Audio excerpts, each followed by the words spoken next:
नमस्कार मंडळी, कसे आहेत सगळे? अंतरापुडी व्लॉगमध्ये तुमचं स्वागत आहे। तर आज मी तुम्हाला दाखवणार आहे आतून मऊ लुसलुशीत, बाहेरून कुरकुरीत आणि एकदम क्रिस्पी असे सगळ्यांच्याच आवडीचा मासा म्हणजे पापलेट फ्राय। तर इथे मी हे पापलेट फ्राय केलेले आहे, इथे बघू शकता। आणि चला तर इथे बघू शकता, हे मार्केटमधून माझ्या मिस्टरांनी एकदम ताजे आणि एकदम फ्रेश असे पापलेट आणलेले आहेत। तर हे पापलेट मी स्वच्छ धुवून घेतलेले आहेत। इथे बघू शकता, तुम्हाला दाखवते। अगदी हे बघू शकता, एकदम फ्रेश आहेत। तर आमच्या इथे रत्नागिरीमध्ये एकदम फ्रेश मासे मिळतात, तुम्हाला ऐकून माहितीच असेल। तर चला आता आपण त्यांना मीठ लावून घेऊया। तर मीठ थोडं मी जास्त लावलेलं आहे। माशांना मीठ आणि कोकम किंवा लिंबू जास्त लागलं तर ते छान मुरतं देखील आणि चव देखील त्याला फार छान येते। तर इथे माझं मीठ लावून झालेलं आहे।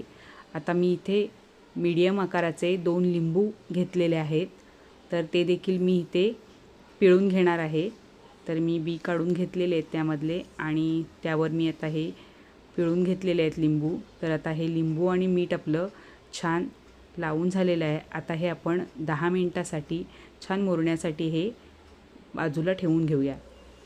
तर बघ, इथे जवळपास आपली 10 मिनिटं झालेली आहेत आणि बघू शकता आपले मीठ आणि लिंबू छान मुरलेलं देखील आहे। तर मी आता एका प्लेटमध्ये काढून घेणार आहे हे। तर इथे माझे मासे प्लेटमध्ये काढून झालेले आहेत।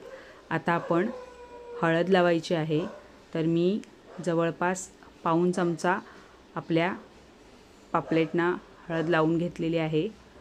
तर इथे माझी हळद पूर्ण लावून झालेली आहे आणि छान हळद मुरलेली देखील आहे। तर आता आपण लगेचच लाल तिखट देखील लावून घ्यायचं आहे। तर इथे मी थोडंसं मीडियममध्ये लाल तिखट घेतलेलं आहे, अगदी जास्त पण नाही, जेवढं आवश्यक आहे तेवढं। तर इथे आता आपलं हळद आणि मसाला लावून झालेला आहे। आता मी हे घेतलेलं आहे तांदळाचं पीठ। तांदळाच्या पिठामुळे किंवा कॉर्नफ्लॉवरमुळे, ह्या दोन्हीमुळे आपले मासे कुरकुरीत व्हायला छान मदत होते। मी रवा लावत नाही कारण रवा सुटतो। तर इथे हे पूर्ण तेलामध्ये मी पिठामध्ये मुरून घेतलेलं आहे। आता मी पॅन गरम करत ठेवलेला होता, त्यामध्ये घातलेलं आहे तेल आणि हे तेलामध्ये आपण एक एक करून पापलेटचे जे पीस असतात ते आपण तेलामध्ये सोडून घेऊया। तर इथे बघू शकता, हे पीस मी तेलामध्ये सोडलेले आहेत। आता दोन्ही साईडनी छान आपण भाजून घ्यायचे आहेत। आता वरच्या साईडने थोडेसे भाजत आलेले आहेत। तर आता एका खालच्या साईडने आपण परतून घेऊया, वरून थोडेसे कच्चे दिसत आहेत। तर दोन्ही साईडनी छान असे आपण भाजून घ्यायचे आहेत, अगदी क्रिस्पी होईपर्यंत। तर इथे हे दोन्ही साईडनी मी छान असे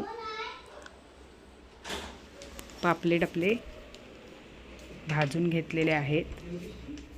तर इथे बघू शकता, किती कलर देखील खूप छान आलेला आहे आणि खूप सुंदर दिसत आहेत। तर नक्की करून बघा आणि कशी वाटली रेसिपी माझी कमेंटमध्ये मला नक्की सांगा। लाईक करा, शेअर करा आणि माझ्या चॅनलला सबस्क्राईब करा। धन्यवाद।